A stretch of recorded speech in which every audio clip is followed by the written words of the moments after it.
बड़ी खबर के साथ बुलेटिन की शुरुआत। शंघाई सहयोग संगठन की बैठक में भारत का बड़ा फैसला। एससीओ बैठक के बाद साझा बयान पर भारत के रक्षा मंत्री राजनाथ सिंह हस्ताक्षर नहीं किया। साझा बयान में आतंकवाद के मुद्दे को कमजोर कर रहे थे चीन और पाकिस्तान, जिसके बाद रक्षा मंत्री राजनाथ सिंह ने साझा घोषणा पत्र पर हस्ताक्षर नहीं किया है। भारत के रक्षा मंत्री राजनाथ सिंह ने एससीओ को जोरदार तरीके से यहां पर आतंकवाद और ऑपरेशन सिंदूर का मुद्दा उठाया। भारत के सख्त विरोध के बाद अब एससीओ का कोई साझा बयान जारी नहीं होगा।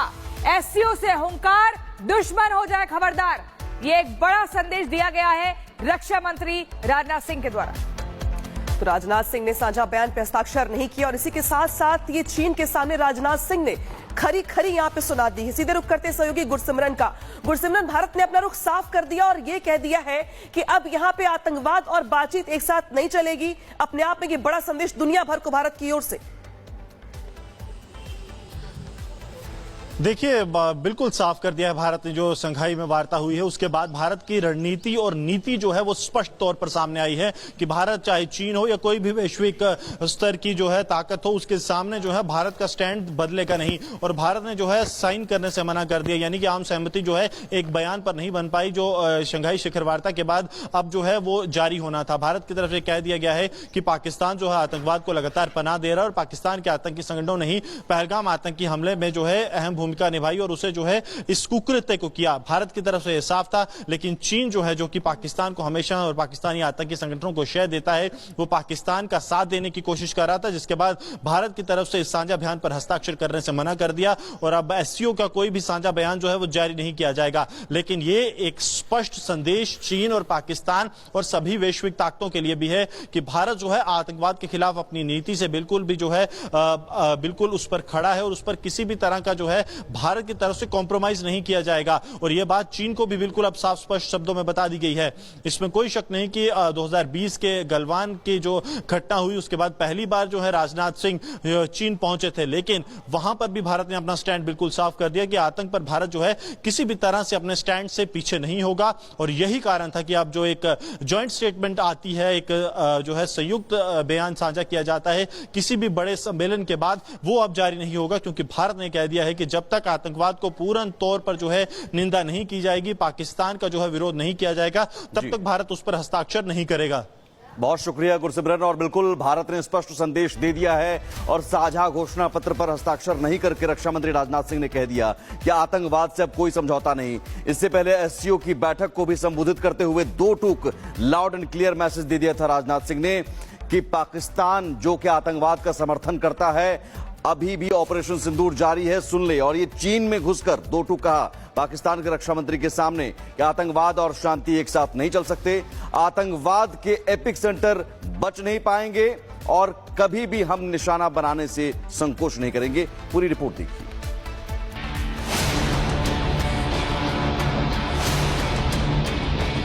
SCO members must condemn this evil unequivocally. Are related to peace. पाक के यार के सामने रक्षा मंत्री की हुंकार। Any acts of terrorism are criminal and unjustifiable. आतंकी ठिकानों पर फिर करेंगे करारा प्रहार। मुल्ला मुनीर को राजनाथ की ललकार। And we have shown that epicenters of terrorism are no longer safe and we will not hesitate to target them. सुधर जाओ पाकिस्तान, अब की बार होगा करारा वार।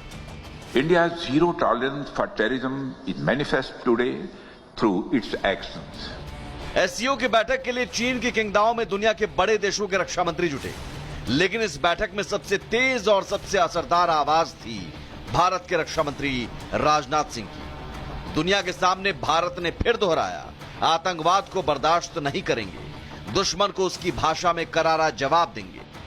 Excellency, I believe that the biggest challenge that we are facing in our region are related to peace, security and trust deficits. And the root cause of these problems is increasing radicalization, extremism and terror. Rajnath की चेतावनी सिर्फ शब्द नहीं थी, ये थी हथियारबंद नीति की घोषणा। जिस एससीओ मंच को चीन अपने रणनीतिक हथियार की तरह इस्तेमाल करता है, वहां भारत ने उसके सबसे प्यारे दोस्त पाकिस्तान की पब्लिकली क्लास ले डाली। भारत ने साफ कहा, आतंकवाद और शांति साथ साथ नहीं चल सकते और जो देश आतंक को पालते हैं अब उन्हें कीमत चुकानी होगी। It is imperative that those who sponsor, nurture and utilize terrorism for their narrow and selfish ends must bear the consequences. Some countries use cross-border terrorism as an instrument of policy and provide shelter to terrorists. There should be no place for such double standards. SCO should not hesitate to criticize such nations. Rajnath का यह बयान सिर्फ पाकिस्तान नहीं, हर उस देश के लिए था जो आतंकवाद को पालता पोसता है। पाकिस्तान के यार और अपने दुश्मन चीन के सामने भारत ने दो टूक कहा, सीमा पार आतंकवाद अब नहीं चलेगा। भारत ने दिखाया अब सिर्फ निंदा नहीं, सीधा प्रहार होगा। निर्दोषों का खून बहाने वालों के लिए अब कोई माफी नहीं, आतंकवाद का इलाज होगा। India's zero tolerance for terrorism is manifest today through its actions. This includes our right to defend ourselves against terrorism. And we have shown that epicenters of terrorism are no longer safe and we will not hesitate to target them. Pakistan के दोस्त चीन के सामने भारत ने पाकिस्तान की class ली। साफ कहा कि जीरो टॉलरेंस का मतलब है जहां हमला होगा वहीं जवाब मिलेगा, जहां साजिश होगी वहीं स्ट्राइक होगी। अब जवाब मुंहतोड़ मिलेगा और ठिकाने तबाह होंगे। We should seek to counter the technology used by terrorists, including drones for cross-border smuggling of weapons and drugs. In our interconnected world, traditional borders are no longer the sole barriers against threats, and instead we face an intricate web of challenges that range from translational terrorism and cyber attacks to hybrid warfare. रक्षा मंत्री राजनाथ सिंह ने चीन की आंखों में आंखें डालकर आह्वान किया कि एससीओ को आतंक के खिलाफ एकजुट होना होगा। आतंकवाद की निंदा में कोई डिप्लोमेसी नहीं होनी चाहिए, सिर्फ साफ और कड़ा संदेश होना चाहिए। We reiterate the need to hold the perpetrators, organizers, financiers and sponsors of reprehensible acts of terrorism, including cross-border terrorism, accountable and bring them to justice. Any acts of terrorism are criminal and unjustifiable regardless of their motivation, whenever, wherever and by whomsoever committed. SCO members must condemn this evil unequivocally. SCO के मंच से भारत ने सिर्फ भाषण नहीं दिया, पाकिस्तान की politics को बेनकाब किया और चीन को याद दिला दिया, अगर तुम यार हो आतंक के तो हम भी वार के लिए तैयार हैं। ये नया भारत है जो न झुकता है न चुप रहता है, जो जहां बैठा है उसे वहीं पर चोट देता है। Bureau report, Republic Bharat. तो देखिए, नया भारत है, ये झुकता नहीं है बल्कि इसे जो छेड़ता है ये उसे छोड़ता भी नहीं है। और चीन के सामने पाकिस्तान की जैसे क्लास लगाई है भारत ने, वो मैं आपको बताऊंगी ग्राफिक्स के जरिए कि आखिर राजनाथ सिंह का बयान खास क्यों है। जरा गौर से देखिए, एससीओ मीटिंग में पाकिस्तान भी शामिल था और दो टूक राजनाथ सिंह ने क्या कुछ कहा आपको बताऊंगी। देखिए, चीन की धरती पर कैसे उसके दोस्त को नसीहत दे डाली है, पाकिस्तान को आतंक पर दो टूक संदेश दिया है। भारत ने पाकिस्तान में बैठे आतंकियों पर हमले की चेतावनी भी दी गई है। ऑपरेशन सिंदूर जैसे एक्शन की भी चेतावनी दी गई है। साथ ही सिंदूर के दौरान पाकिस्तान को चीनी मदद मिली, इन बातों का जिक्र होता है।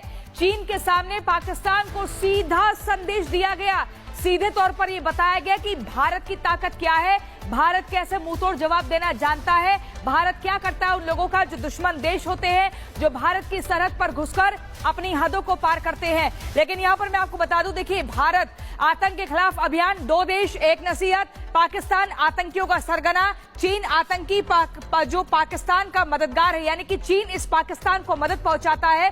और यहां पर भारत का सीधा एक है कि आतंक के खिलाफ ऑपरेशन लगातार चलाएंगे।